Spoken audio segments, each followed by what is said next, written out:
High guys, welcome back to my channel. So आज आपण बोलणार आहोत माउथिंग बद्दल. कारण शने ना आता जवळपास 5.5 महिन्यांचा झालेला आहे आणि त्याला ना माउथिंग चालू झालंय.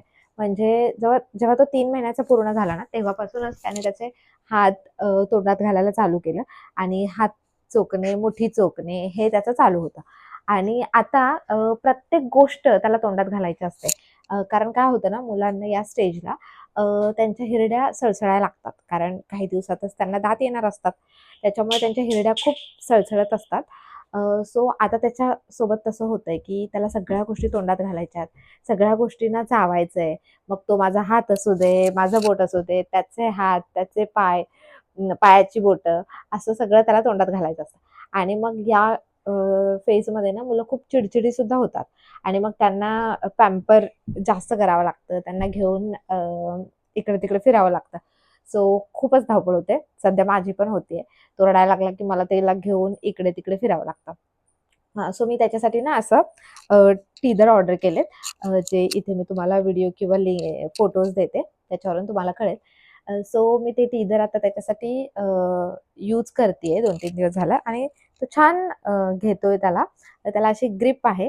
सो लहान मुलांना असं पकडता पण येतं आणि मग ते त्याला चावतात आणि त्यांना छान वाटतं. ॲक्चुअली याचा अर्थ असा होत नाही, की म्हणजे काय होतं बऱ्याच पालकांना असं वाटतं, की आता आमच्या बाळाला दात येतील. सो असं नाही. दात येण्याच्या आधीची प्रोसेस ही आहे. दात यायला अजून वेळ आहे. जवळपास 8 महिन्यानंतर मुलांना दात येतात. आयशला दात 8व्या महिन्यात आला होता एक. बट याचा अर्थ असा होत नाही, की आता त्याला लगेच दात येणार आहेत वगैरे. हां, बट हँड टू माउथ जे कोऑर्डिनेशन असतं ते व्यवस्थित व्हावं. मुलांनी स्वतःच्या हाताने खायला शिकावं. यासाठी ही फेज असते. ही नॅचरल गोष्ट आहे. प्रत्येक मुलांसोबत घडते. हां, सो बरेच पालक काय करतात अशा वेळी जेव्हा मुलं तोंडात हात घालतात, मुठी चोखतात, त्यावेळी त्यांचा हात सतत तोंडातून काढतात. कारण त्यांना असं वाटतं, की थंब सकिंगची सवय होईल वगैरे. सो असं काही होत नाही.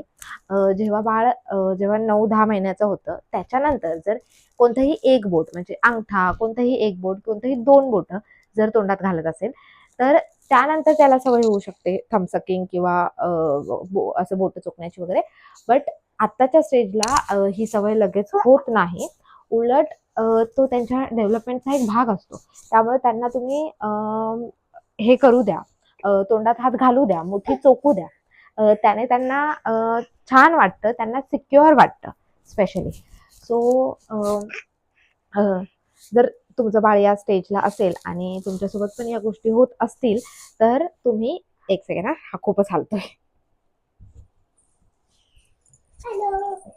आणि जर तुमच्यासोबत पण या सगळ्या गोष्टी होत असतील ना आणि तुमचं बाळ पण या स्टेजला असेल आणि असं करत असेल, बोटं चोखत असेल किंवा काय, तर प्लीज त्याचे हात सतत तोंडातून काढू नका किंवा एक मिनिट अंश, जर त्याला सतत मिटन्स घालू नका.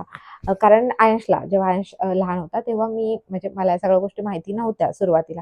सो मी काय करायचे ना, मी काय करायचे की त्याला मिटन्स घालायचे आणि मी सतत त्याला मिटन्स घालूनच असायचे सुरुवातीच्या काही दिवस. आणि मग माझ्या बहिणीने मला सांगितलं की हे मिटन्स घालणं बरोबर नाहीये. त्यांना त्यांच्या हाताला एक्सप्लोर जितकं करू देणार ना, तितकं त्यांच्यासाठी चांगलं असतं. आता हां, एक गोष्ट माझी बहीण म्हणजे ती NICU मध्ये स्टाफ नर्स आहे. सो तिला लहान बेबीबद्दल सगळ्या काही गोष्टी माहिती आहेत. म्हणजे तो त्यांच्या प्रोफेशनचा एक भागच आहे.